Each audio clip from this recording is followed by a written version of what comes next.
So haggle and walk away.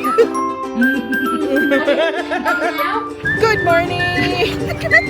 Sorry.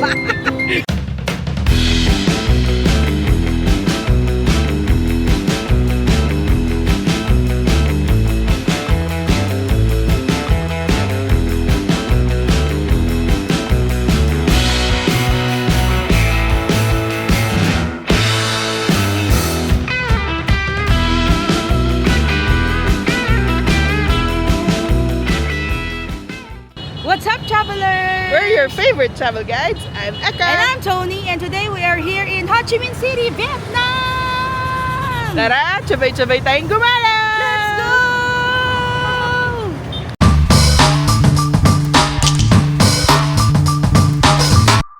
Good morning, Vietnam! Yay! Medyo mainit! Dito ulit kami sa Bentan Market dahil madaming mga Bilin! Pahabol na pabili. Okay, so today, uwi na kami tonight actually. So this is our last day here. Sa Bentan lang kami ngayon for the last minute bilins. And then sa hapon, meron ulit kaming coffee class. We're doing the egg coffee class today. Yes! So excited! And then at night, uwi na nga kami. So ayun, tara, sabay-sabay tayong gumala! Let's go!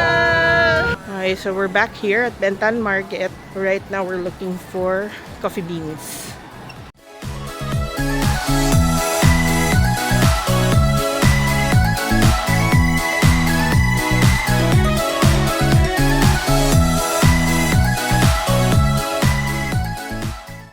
So you'll find different souvenirs here in Bentan.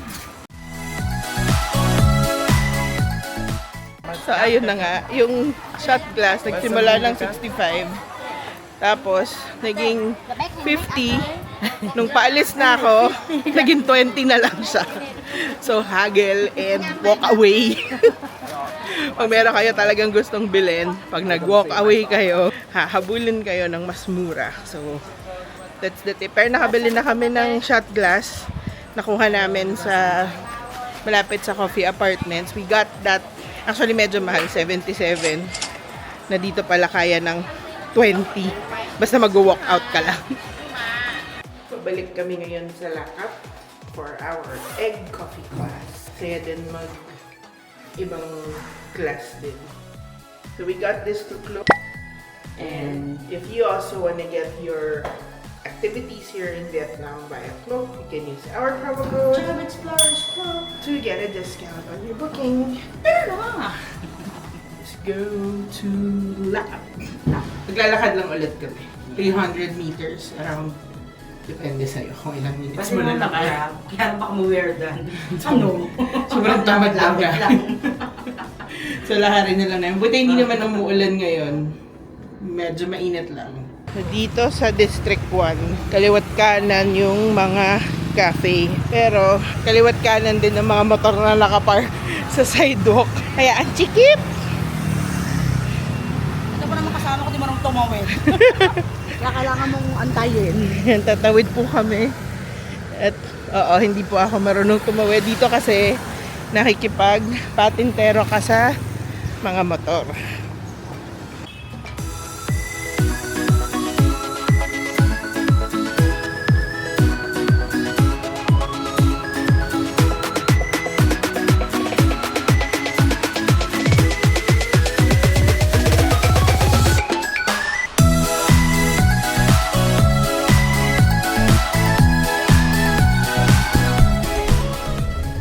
Hi, we're here for the 1:30 egg coffee class.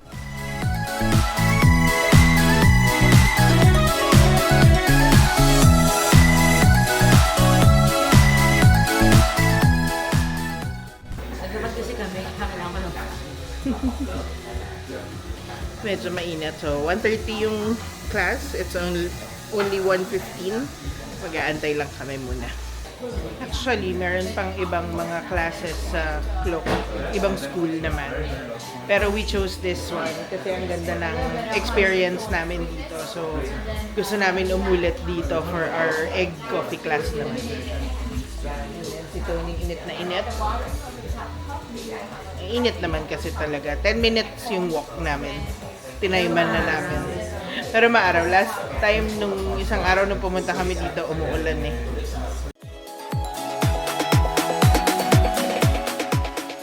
My name Julia. That's my English name. My Vietnamese name Yun. Sorry. Yeah, don't worry, don't worry. I know that.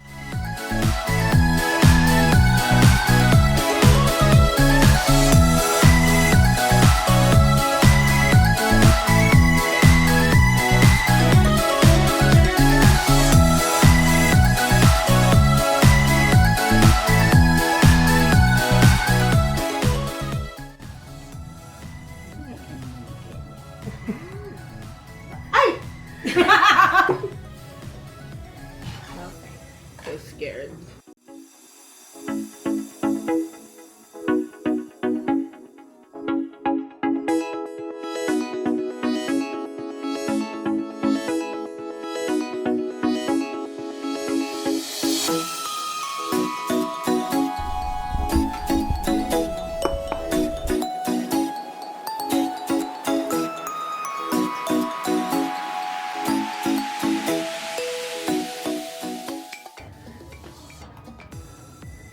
Oh my god, it's so good. Yay! Ang saya talaga nung coffee class. As in, Na-enjoy namin yung egg coffee class namin. So, balik na kami ng hotel ngayon. Rest a bit because we're going home back to Manila. tonight. Yeah. Sobrang na-appreciate ko lalo yung kape. Yep. Sobra. It's not just coffee kasi, it's culture. Culture. Yeah. Thank you. Bye-bye. You take care. Thank you. Yay. We're going home.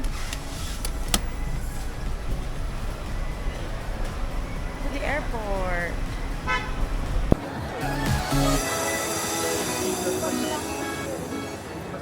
Super bilis lang ng check-in process. We got here an hour before mag-close yung gate.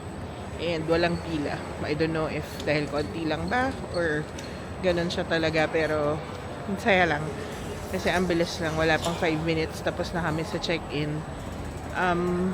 Balita namin, hindi ganun kadami yung kainan sa loob. So, tingnan namin kung dito na kami kakain. Si Tony nag-CR lang muna before we go. And before we decide kung anong next namin na gagawin. Pero uwi na kami. So, di namin sure kung may kainan pa doon sa loob sa after immigration. So, nag-decide kami na kumain muna dito. We got pho and parang ham and cheese na bread lang. 248,000 daw. Nantay lang namin yung food namin ngayon. Gusto lang namin malagyan ng laman yung chance since hindi pa kami nagdi-dinner. It's already 8:12 p.m. Our boarding is 9:50. Ayan, we got beef with meatballs na pa. Sobrang sarap. And ham and cheese na banh mi. Hindi na kami nag-order ng drinks kasi kailangan namin ubusin yung drinks sa tumbler namin. So, super sarap kahit airport food siya. Ang sarap niya. So, ito pa lang yung cafe na nakita namin. Star Cafe. Pero madami pa din nagtitinda ng coffee dito sa papunta sa mga gate.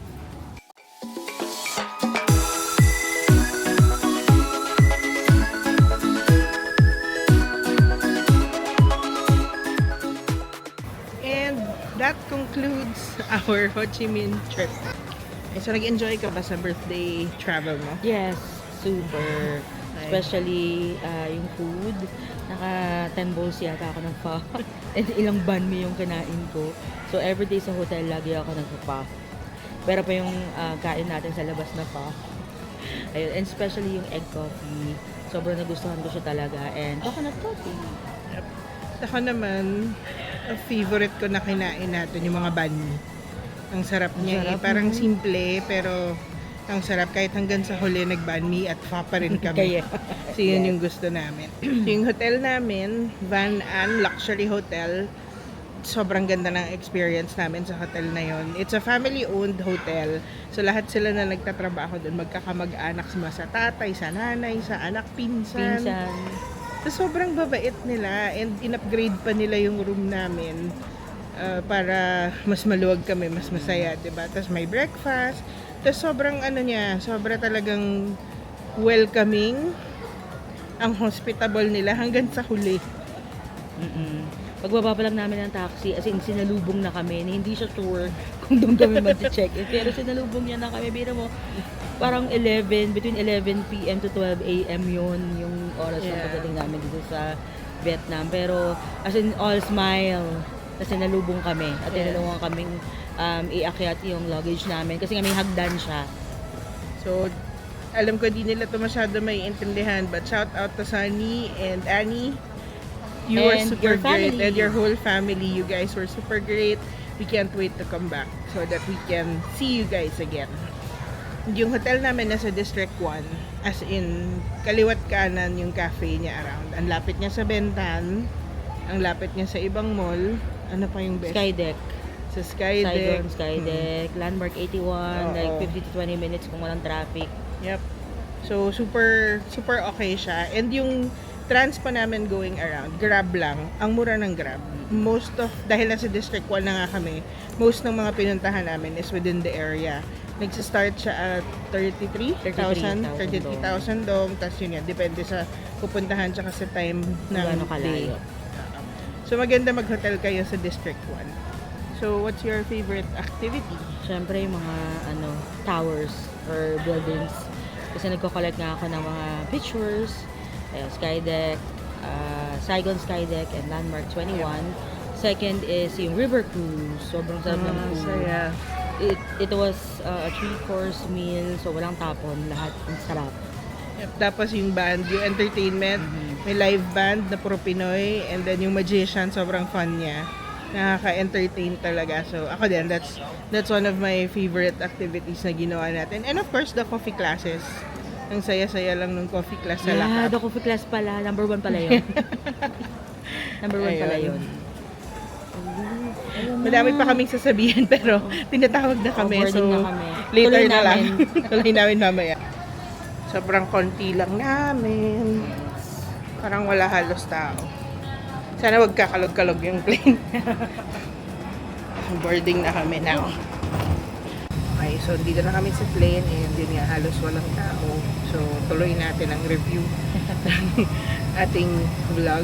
So, again, yung mga pwede nyong i-book via Klook, Hotel Van and Luxury Hotel, Landmark 81, Saigon Skydeck, Sightseeing Night Bus, Basic Coffee Class, Egg Coffee Class, Dinner River Cruise. So, nasa description below yung links. Pwede nyo i-click. And if you book through Klook, you can use our promo code Job Explorers Klook. So you can get a discount on your booking. Tapos ito pa, pag tatawid kayo, talinuhan nyo ha. Kasi sobrang nakakatakot yung mga traffic signs. Suggestion lang siya. Suggestion lang siya, kahit nakago, didiretso lang sila. So medyo makikipagpatentero kayo sa mga motor. Pero kaya nyo yan, mga ilang days lang. Kaya magiging expert din kayo pagtawid. Tapos shopping, you can go to Bentan Market, although medyo expensive siya. If you want to buy mga parang Green Hill stuff, Saigon Square ang place to go. Pero okay naman din mag-Bentan Market. Sabi lang nung nasa hotel namin, best if you go to a supermarket, local supermarket, or yung talagang market na hindi madaming tao kasi mas mura daw doon. Pero you can always haggle. Pwede naman tumawad sa kanila. Kasi ang nakakatawa doon, bibili sana kami ng shot glass.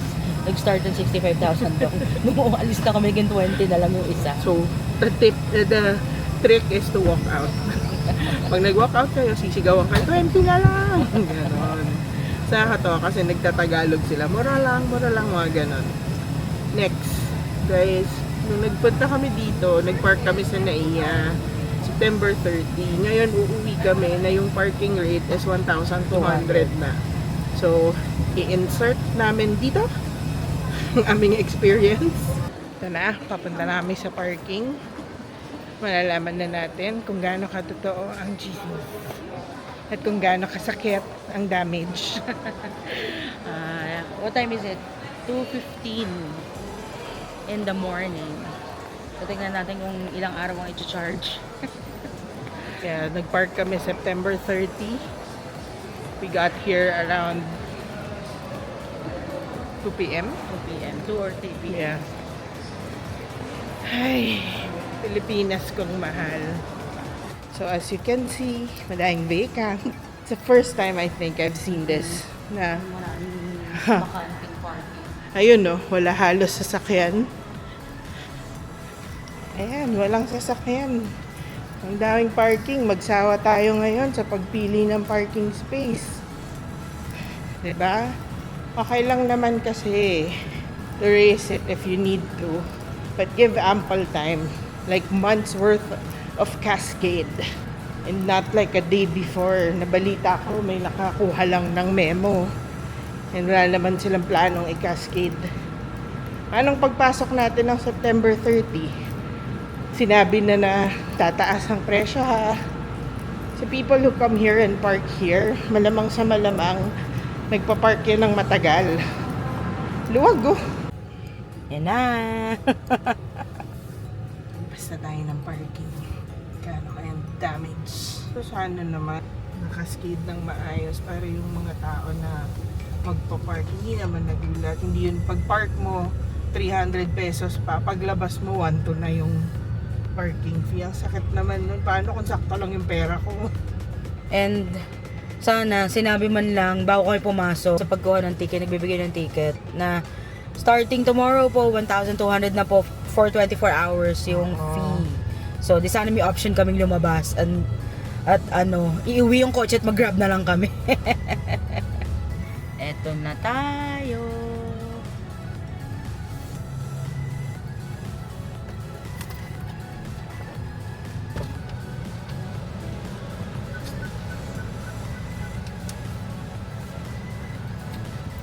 Swanton na talaga yung parking. Ngayon po. Pero sa inyo po September po kung kaya Salamat, miss. Yay! Saka sana kasi nasabihan din kami nung pagpasok namin na gano'n. naman po kayo Yay! Pagbili ko to ng bigas. Ay, buti na lang. Nalaman namin na sa Vietnam na kami.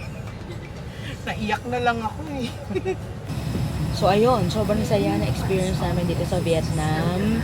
So although first time namin to, di na naman namin ina-expect na sobrang saya sa Ho Chi Minh. Although nakapunta na ako ng Hanoi, pero ang tagal-tagal nandun.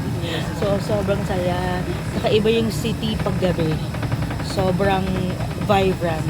Gawa ng mga lights. Pero you have to go here to experience it yourself. Super awesome experience talaga. Don't forget to follow, like, share our social media accounts, TikTok, Instagram, and Facebook. And don't forget to comment, like, and subscribe. Hanggang sa susunod na gala. Paalam! Dun-dun-dun-dun.